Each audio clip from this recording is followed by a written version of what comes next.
So what exactly happened to the parallax effect? This was a feature that was available on iOS 7 up until iOS 16. So recently, Apple just decided to randomly get rid of this feature without telling us. And yeah, there's no public reason as to why they got rid of it. And for those who are unfamiliar, parallax effect was basically a feature where you could like turn the display of the iPhone. So whatever direction that you were kind of moving the iPhone's display in, the app icons in the background would sort of move in that same direction. So fast forward to 2022 with iOS 16, Apple decided to just randomly get rid of this feature. And I'll be honest with you guys, this is one of those features that I think people didn't really notice. I think, it just kind of became a part of iOS. And when Apple got rid of it, I honestly don't think a lot of people ended up noticing. But it just made me think recently, like what happened to it? It kind of just disappeared out of nowhere. Now, for those who are curious, like what was so cool about the parallax effect? So basically when iOS 7 came out, it was like the biggest update in iOS history.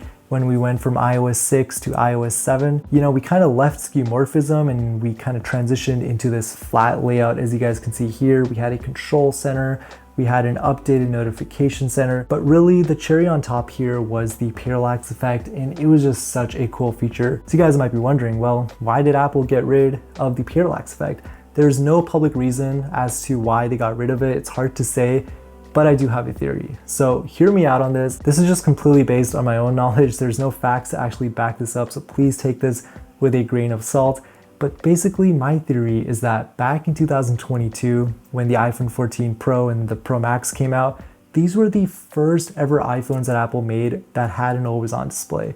And if you think about it, the always-on display is static. Nothing really changes on it in terms of animations, except for like the change in the time or whatever widgets you're using or when a notification appears on your display. And so I don't think the parallax effect would have really worked. And I'm sure you guys can probably see where this is going. And so I just don't think Apple wanted to have the parallax effect enabled on the lock screen when people were using their iPhones, because it probably would have contributed to more battery loss. Again, I have no idea if this is true, but that's my understanding of how this whole parallax effect feature works, because it is using animations and it kind of is using these sensors on the phone. So that's my theory. Again, we don't know exactly why Apple got rid of it, but it was a cool feature. And I feel like it's one of those things that Apple is just gonna randomly get rid of one day and like not tell anyone. It's like a very classic Apple move.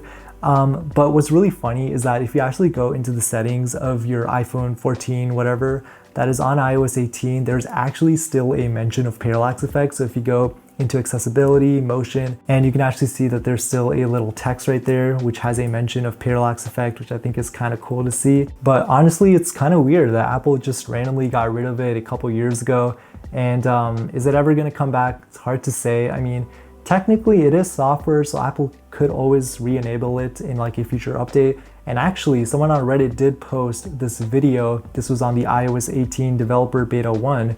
I think it was. This was posted like 4 months ago. But as you guys can see, the parallax effect on here was working, which is kind of cool. But once the actual public release of iOS 18 came out, my phone here is on 18.0. It does not work. So it's one of those things that I'm sure Apple could re-enable in a future software update. Now it's a matter of fact of whether they actually will, which is a completely different question. And if anyone at Apple is watching this video, I would love to have the option to at least enable it. Maybe you can keep it off by default on brand new phones when you like set it up for the first time, but being able to turn it on would be pretty cool. And some apps actually still allow you to use it. So if you go into WhatsApp, parallax effect still works the same way it would on the home screen, but it just doesn't work on the home screen anymore. So if you guys want to experience what parallax effect is like, you could literally just download WhatsApp and go into a random chat and you'll be able to play around with it. But anyways, I hope you guys enjoyed this video. It's really nice to be able to look back at some of these old features. If there is a video request that you guys want to see, be sure to comment that down below. But anyways, I'll catch you guys on the next one. Peace.